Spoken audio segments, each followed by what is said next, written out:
இருந்தேனா. எனக்கு படிப்பு அந்த அளவுக்கு கிடையாது. அது எங்க ஊர்ல இருக்கிறவங்களுக்கும் சரி. நான் வந்து மற்றவங்கள்ட்ட என்னை பத்தி பெருமையா பேசிக்க மாட்டேன். என்னோட தோற்றம் நான் பேசுற விதம் தான் வேற மாதிரி இருக்கும். ஆனா உள்ளுக்குள்ள எல்லாமே கிராமத்து பொண்ணு, ஒரு மீன்கார பொண்ணு தான். நான் வலை கட்டுவேன், மாட்டு கட்டுவேன், எல்லா வேலையுமே நான் பண்ணுவேன். எனக்குன்னு தெரியாத வேலையே இருக்கக்கூடாது அப்படின்னு நான் நினைப்பேன். என் புருஷனுக்கு எப்பவுமே பக்கபலமா இருப்பேன். அதனால அவங்க சரி அவ நம்மளுக்காக இவ்வளவு உழைச்சு தாரா, நம்ம அவளுக்கு என்ன சம்பளமா கொடுக்குறோம், அவளோட ஆசை இதுதான் அப்படின்னு சொல்லிதான் இங்கேயே அனுப்பி வச்சாங்க.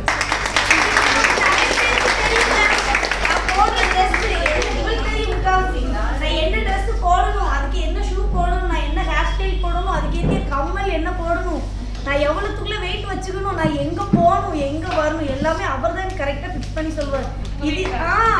இது பண்ணாதான் உங்களுக்கு சரியா இருக்கும். இந்த இடத்துக்கு போறியா, இப்படி இருப்பா, யாருக்கிட்டே கோவப்படாதப்பா, எல்லாமே சொல்லுவாங்க.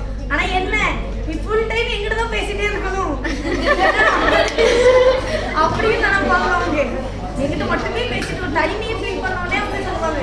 வீட்டில் நாங்கள் 2 பேர் தான், அந்த பக்கமும் சப்போர்ட் கிடையாது, இந்த பக்கமும் சப்போர்ட் கிடையாதுங்கிற போது நல்ல விதமா எல்லாத்துக்குமே ஒத்துழைப்பாங்க. மேம் என்ன கேட்டாலும் அடுத்த செகண்ட் இருக்காது, ஆனா அடுத்த நாள் இருக்கும். எங்க வீட்டுல கஷ்டப்படுற ஃபேமிலி தான். ஆனா நம்ம கொண்டாட்டி வந்துட்டு இந்த இடத்துக்கு போறா, இந்த படிப்புலாம் படிக்கிறவங்க வந்துட்டு நிறைய படிச்சிருப்பாங்க, நிறைய வசதியான வீட்டுல இருந்து வருவாங்க, ஒரு ஹாபிக்காக வருவாங்க.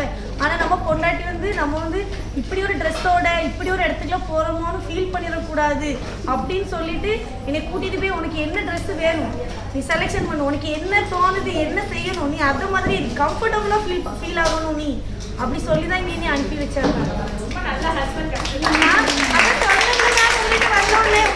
பார்த்துதான் நீங்க அனுப்பி வச்சாங்க. ரேகா மேம்ல இருந்து எல்லாத்தையும் ஃபாலோ பண்ணாங்க. ஆனா உங்க 2 பேரோட இது பார்த்துதான் அவங்க நீங்க அனுப்பி வச்சாங்க. என்னோட இது நிறைய பேருக்கு தெரியாது. சரிக்கு இருக்கிற நிறைய பேருக்கு நான் பேசுறதுனால கஷ்டமா இருந்துச்சு. எனக்கு போகுது அந்த 4 பேரு ரொம்ப நான் மிஸ் பண்ணேன். ஏன்னா வந்து எல்லாத்துலயுமே என் கூட ஒரு கை மாத்தி போலாம் ரொம்ப கஷ்டமாயிடுச்சு. பஸ்ல இருந்து வச்சே சொன்னா நான் ஊருக்கு போறப்பா, எனக்கு லேட் நைட் வந்து இடம் கிடைக்காது அப்படின்னு நான் ரொம்ப கெஞ்சி குத்தாடுவேன்.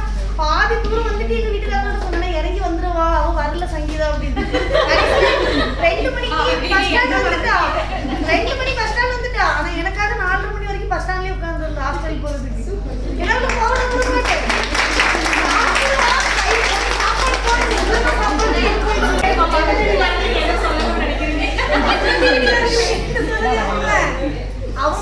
அவங்க வந்து நீ எப்படிலாம் இருக்கக்கூடாது அப்படின்னு நினைக்கிறாங்களோ அவங்களுக்கு மிச்சமான இருக்கணும்னு நினைப்பேன்.